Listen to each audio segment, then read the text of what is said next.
si že na pol poti do cilja.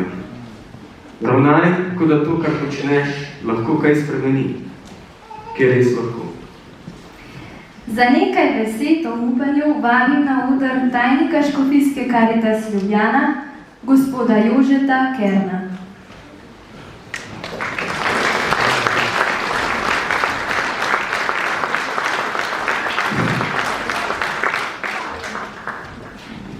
Vsem lep pozdrav v imenu Škofijske Karitas Ljubljana.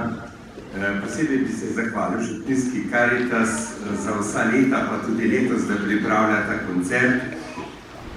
Škofijska Karitas Rovte je ena tistih naših Karitas, ki zelo dobro sodeluje s Škofijsko Karitas v vseh njenih programih, pa tudi s sosednjimi Karitas. Tako da z tega vidika za vsa ta leta ena posebna zahvala z naše strani. Zdaj, kar se pa upanja tiče,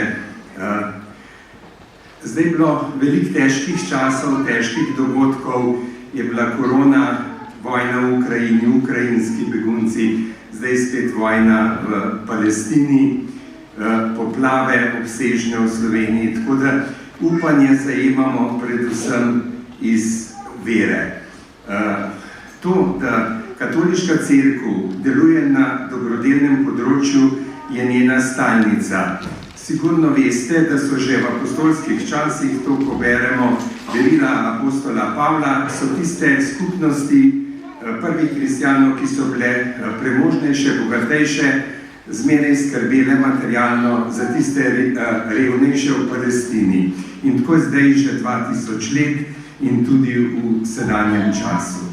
Ti časi, ki so zdaj, so nas zaznamovali kot družbo z veliko tekmovalnostjo, verjetno nekaj tega mora biti, drugače družba ni uspešna, se pa danes zelo hitro zgodi, ker so družine manjše, ker smo ljudje manj povezani, da zaradi osebnih okoliščin, zaradi objektivnih stvari, zaradi duševnih težav, veliko ljudi pride na rob družbe, v revščino in v velike stiske.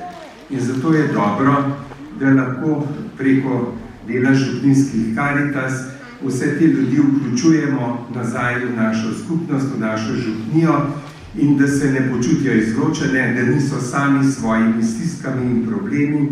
In zato se vam vsem, ki ste verjetno darovalci župnijske Karitas, zahvalim za današnjo udeležbo, pa tudi za podporo župnijski Karitas v celem letu. Hvala lepa.